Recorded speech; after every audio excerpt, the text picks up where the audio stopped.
Ya, assalamualaikum sobat sekalian, bertemu kembali dengan TMC Vlog.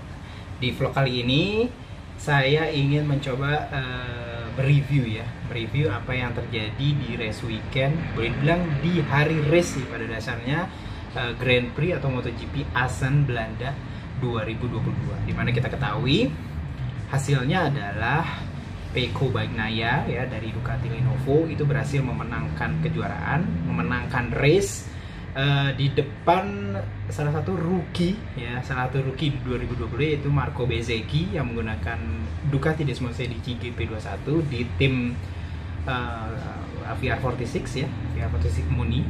Terus habis itu di ketiga itu hadir Maverick Vinales ya.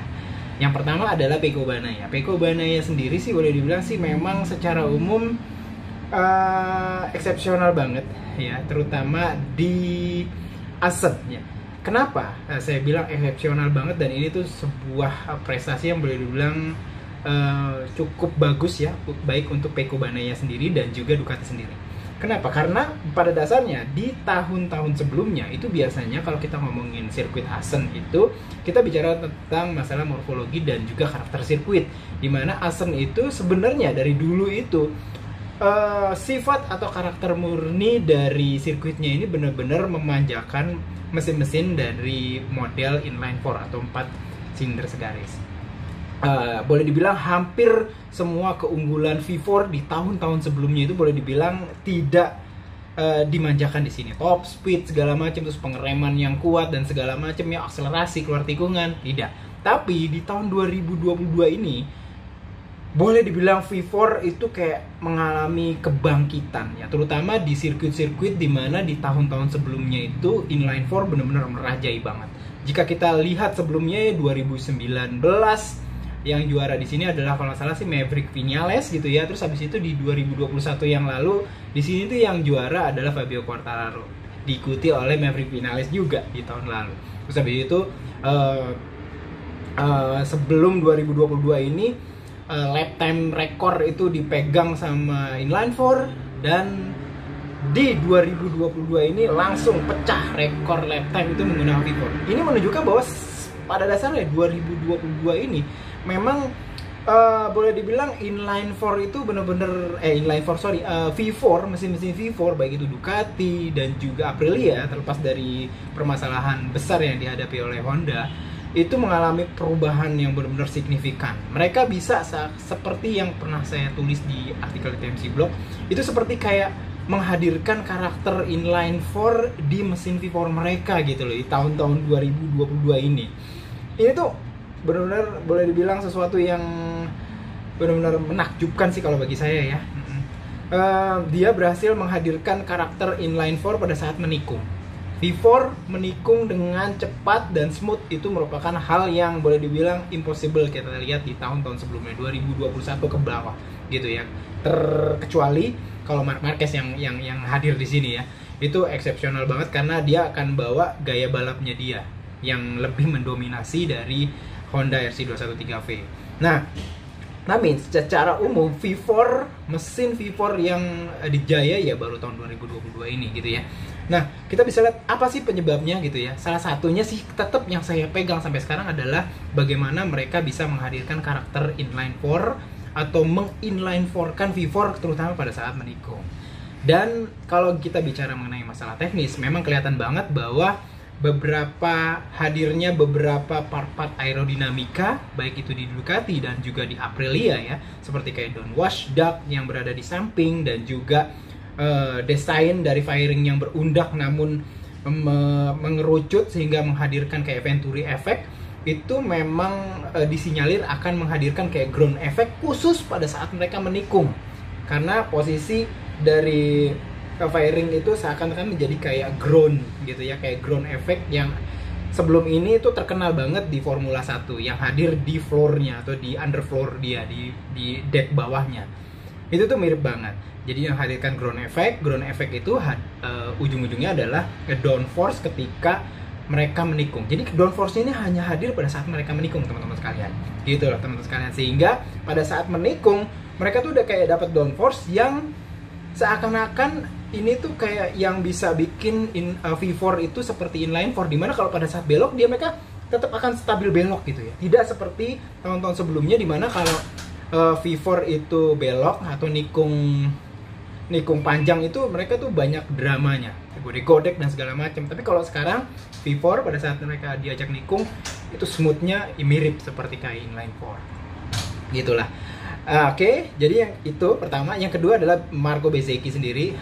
Saya bilang selamat banget pada Marco Bezzecchi. Dia adalah menjadi rookie pertama ya yang berhasil tembus zona podium di 2022 ini, dan juga boleh dibilang ya poin tertinggi dalam satu race yang diperoleh oleh rookie di 2022 gitu ya. Dan dengan perolehan ini akhirnya Marco Bezzecchi pun akhirnya memperkuat posisi dia sebagai contender dari Rookie of the Year 2022 ini gitu ya. Yang ketiga, Maverick Viñales berhasil podium 3 di sini, dan ini adalah podium pertamanya dia ya. Banyak banget catatannya nih Maverick Viñales. Podium pertamanya dia di pabrik ketika dia bergabung dengan pabrikan Aprilia ya, pasti pertama itu. Dan ini adalah prestasi terbaiknya dia, pasti prestasi terbaik dari Maverick Viñales di Aprilia. Dan yang ketiga yang bisa saya catat adalah ini berhasil boleh dibilang mempertahankan karakter hasil-hasil dari Maverick Viñales selama 3 tahun belakangan, bahwa dia tetap masuk podium. Mulai dari yang pertama sih 2019 ya, 2019 itu di juara 1, terus habis itu 2020 nggak ada ya, terus habis itu 2021 dia juara 2 gitu ya, di sini juara 3. Ya memang trennya sih kayak yang 1, 2, 3 gitu turun ya. Cuman yang juga menarik adalah yang keempat nih teman-teman sekalian, adalah dengan podium 3-nya Maverick Viñales, akhirnya dia secara berturut-turut bisa podium di 2 pabrikan berbeda berturut-turut, dan selama 2 tahun berturut-turut, yaitu di Yamaha tahun lalu gitu ya. Dan ini merupakan podium terakhirnya di Yamaha sebelum akhirnya didepak keluar dari Yamaha ya. Dan tahun ini di Aprilia. Nah itu ya catatan-catatan untuk Maverick Viñales. Dan yang keempat nih yang menarik teman-teman sekalian, yaitu adalah Alex Espargaro.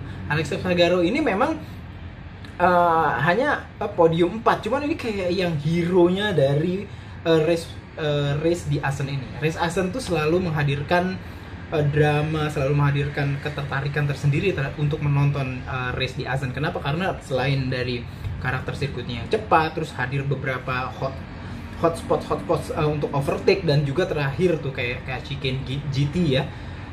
Itu menghadirkan banyak banget dari dulu boleh bilang drama-drama, terutama kayak misalkan 2015 ketika Valentino Rossi dipush dari sebelah sisi dalam sehingga membuat dia melebar, dan dia mau nggak mau harus memotong daerah off tracknya yang gravel, sehingga akhirnya dia finish duluan di depan Marc Marquez kala itu. Nih di tahun 2022 ini hotspot tersebut, GT Chicane itu juga memberikan andil untuk menghadirkan bahwa tetap loh MotoGP 2022 di Assen tetap menarik, yaitu ketika terutama Alex Espargaro berhasil membabat 2 pembalap sekaligus di depannya ya. Itu tuh ada Brad Binder dan juga ada Jack Miller waktu itu ya. Dia dibabat waktu itu, dia masih di posisi berapa artinya? Di posisi 6 artinya 6. Di depannya ada Miller dan Binder, dibabat hingga dia akhirnya dibabat di tikungan itu, di GT corner di chicane, sehingga dia akhirnya finish di posisi 4. Terlepas dari apa yang dihadirkan oleh Alex Espargaro di tikungan terakhir tersebut, ini tuh Alex Espargaro selama balapan, terutama di 20 lap terakhir itu menghadirkan, boleh dibilang amazing banget apa yang dilakukan di sini. Lap time-nya hebat banget ya.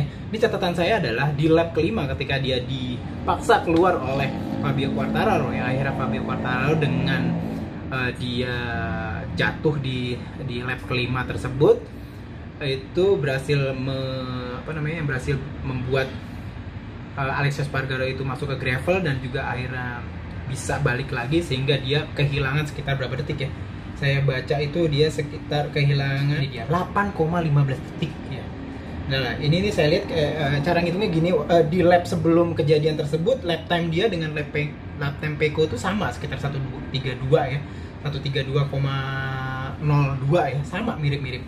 Nah, di lap yang ketika terjadi insiden itu, lap time perbedaan antara Pecco Bagnaia dan juga lap time di Alex Espargaro itu bisa sampai 8,15 detik gitu, 8,15 detik. Nah di akhir balapan di finish line-nya itu Alex Espargaro itu hanya kalah 2,585 detik teman-teman sekalian. Ini artinya Alex Espargaro itu bisa mengikis dari 8,15 menjadi 2,585 detik, itu boleh bilang sekitar 5,56 detik dalam 20 lap ya, boleh bilang dalam 20 lap. Dalam 20 lap dia bisa mengikis ketertinggalan dari 5,56 detik menjadi 2,58 detik, atau setiap lapnya Alex Espargaro itu bisa mendekat mencoba mendekat kembali ke Pecco Bagnaia itu sekitar 0,275 detik. Ini tuh impresif banget. Artinya gini, setiap lap setelah kejadian insiden itu Alex Espargaro itu lebih cepat 0,2 detik. Ini luar biasa teman-teman. 0,275 ya, hampir 0,3 detik gitu loh ya. Dan ini tuh banyak menghadirkan kayak analisa andai-andai di akhir balapan. Andai-andai adalah ketika itu Alex Espargaro nggak dibawa out keluar sama Fabio Quartararo yang akhirnya memperoleh hukuman long lap penalty oleh FIA MotoGP Steward ya di Silverstone nanti. Pertanyaannya, apakah kira-kira Alex Espargaro bisa memiliki potensi untuk overtake Bagnaia dan memenangkan race di Assen? Ya kalau dilihat dari ansih data sih saya pikir bisa banget punya potensi untuk bisa juara di Assen. Kenapa? Karena lap time-nya udah kelihatan teman-teman sekalian. Lap time-nya itu boleh dibilang secara rata-rata 0,275 detik lebih cepat daripada Pecco Bagnaia gitu ya. Dan secara grafik pun teman-teman kalian bisa lihat ya bahwa Pecco Bagnaia itu memang benar-benar lebih cepat ya. Di banyak ya, boleh dibilang dari 20 lap terakhir ya, di 20 lap terakhir setelah insiden ya, itu tuh 16 lap time-nya dari Alex Espargaro itu lebih cepat daripada Pecco Bagnaia. Di Pecco Bagnaia itu di akhir itu banyak melambat, sementara di akhir dari Alex Espargaro cenderung malah cepat gitu, dan bahkan sampai bisa naik banyak banget tuh dari 15 posisi pada setelah insiden sampai akhirnya finish posisi 4.